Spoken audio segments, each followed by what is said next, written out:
Now, from viral characters like Adam from Bumble and French student Remy to sold-out live shows, our next guest has become one of Ireland's biggest comedy success stories.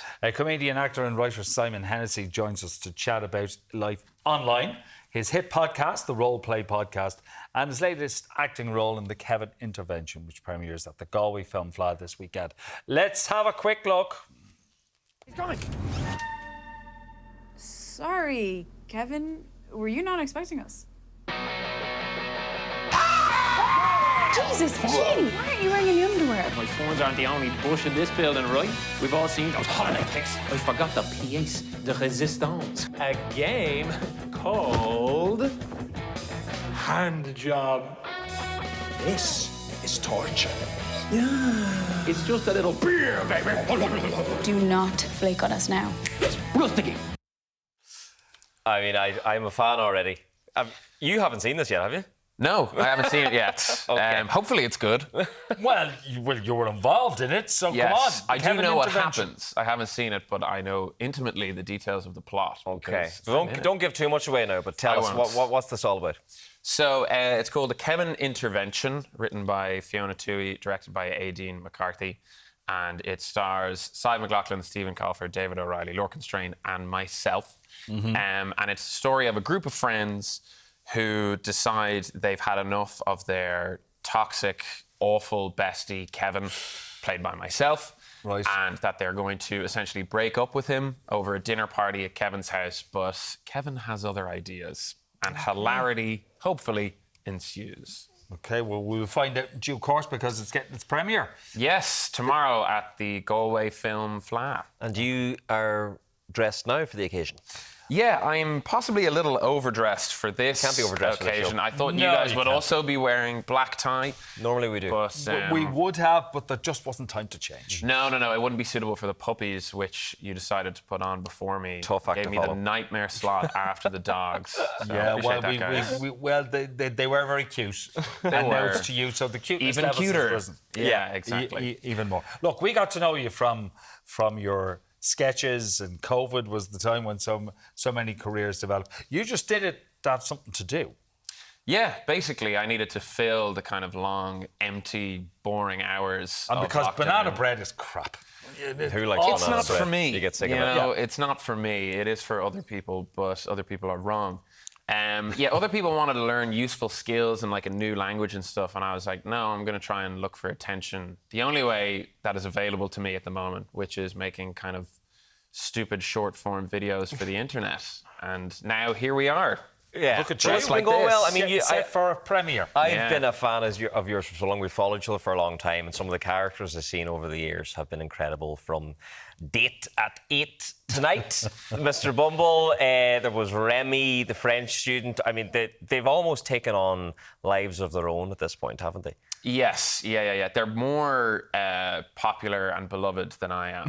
A lot more than me. People like will come up and they'll be like, "Oh, Remy," and then they'll realise I'm not a French student and get very actively disappointed. So that's the downside to making characters. Well, we're having a look now.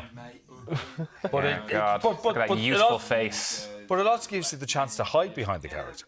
That is true. Yeah. And there's like a disclaimer in there too. It wasn't me, it was Remy. Yeah, and was if I Adam. can't hide behind a character, I'll hide behind a suit. You know, you'll never get the real me. Is what I'm saying. Now, before people think, oh, like he does comedy, you went to Trinity, you did political science. I did, yeah. You look like someone that went to Trinity today. Right has- now, for sure. Yeah, but he has a Bond look about him, bearing in mind there was a Russian spy. That is true. In his year. Yeah. A lot of people don't know this, and a lot of people don't believe this, but I went to college with a Russian spy who was in And my like class. this is no messing. It was This isn't messing. You can look years this later. up. Yeah, it was revealed, and it was a big kind of story. I remember it being putting into the class WhatsApp group, people being like, "Have you seen this story about Victor?" We only knew him as Victor Mueller. Little did we know he was Sergei Vladimirovich Chertyakov, I think, is his actual name. He was an undercover Russian spy who I think had gone to school in Brazil. Then the plan was to do a stint at a European university and using that to help him get a master's in the States. And he chose Ireland because apparently Ireland is by far the easiest European country to get into university. They don't check anything. We just take it on trust. We're like, come on in. So do you think he was reporting back to Rushman like, yes, I sat beside Simon today in class? Yes, I see a lot of potential for French student characters 5 or 6 years from now. I'm sure that is what he was saying. I mean, he was a lovely guy. We're all quite worried about Victor as he awaits trial. We think it might just all be a big misunderstanding. There's other people in my court who I would have been a lot quicker to believe were Russian spies. Right, okay. Not on Vic. Not him. Not our Vicky.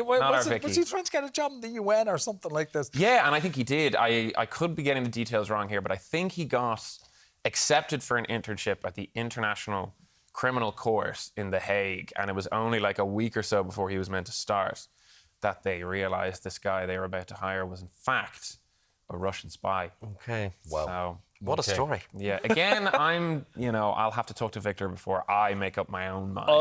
I think there's another short movie, if not a movie in this. It writes itself. It writes itself. Yeah.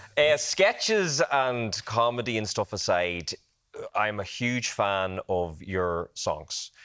The rap group with Ryan Carrick, but also your Eurovision tune, which I think, if we entered in, we would have probably a good shot of winning with some of those tunes. Yes, for sure. I mean, a few issues with some of the other countries involved at the moment. Yes. But once we're back in, I'm ready to go. Or rather, Bufthjorgaba will be ready to go. He's represented so far twice Norway-Denmark, a.k.a. the Associated States of Scandinavia, a.k.a. ASS. And would you believe that he's won the last 2 years? So, I don't know, maybe we'll have to check if he has Irish citizenship. And if so, okay. Maybe. I think what makes it funny is that he takes himself so seriously. Mm-hmm. Yeah, well, I mean, it's a serious business, the Eurovision, you know. I know from the outside it looks like it's all ridiculous costumes and crazy lyrics, but I think it's a serious festival of music and you've got to take it seriously. Mm-hmm. Me, Simon, I can laugh at it, but Bufthjorgaba, he's got to take it. Okay. I think your first description of Eurovision is how I see it. Okay, all right. Well, that's why you haven't produced 2 successful Eurovision Well, there you go. songs. That's the told, reason. Martin, okay? You're not taking it seriously That's enough. you told. Yeah. Skits, songs, everything's out. You're doing a podcast as well with Ryan Carrick. I am doing. I can't seem to stop doing things with Ryan Carrick. Yes, He's everywhere. I'm surprised he's not here. Does he have a videotape of you doing something you shouldn't have done, and he's using it as a means to keep the ball rolling? He's got videotapes of lots of people and things. He's got a few of so you. that's the reason. Really? Eric. Okay. Yeah. So rather than talk about that here. You'll get roped into something. But Okay. no, we do have a podcast together. It's an improv role-playing podcast called Rollplay, where we play characters. We interview each other as those characters, and then we take suggestions from the listeners. We assign those, our 6 favorite each week, to the numbers 1 to 6 on a dice, roll the dice, and whatever it lands on, we have to do. Hence the name Rollplay, or O-L-L, which is a very clever play on words. Very because clever. it's like Certainly rolling a dice. This Maybe we can get a graphic for your audience with it kind of spelled out. I don't know if you guys can do that. No, we don't have the budget for that all the time at the moment. So That's okay. thank We'll you. figure it out later. what do you We think cut we the are, making puppies short and we can There put we more go. budget. There we go. Hey, look at that. That's it. That was quick. Did you have that ready? We've got someone working. Suddenly night and we day got the back there. budget. Yes. There you go. I'm impressed. You guys are on the Simon, ball. I love everything you're doing. I'm a huge fan, and I wish you every success now for the future as And well. good luck for Thank tomorrow. you so much. I love you guys too. And the Both of Kevin you intervention. Yes. Well, We'll be can keeping tell- our eyes peeled. We can tell he cares from the way he dressed. Yes, thank you. Check it out. The Kevin intervention. The Galway Film Fleadh.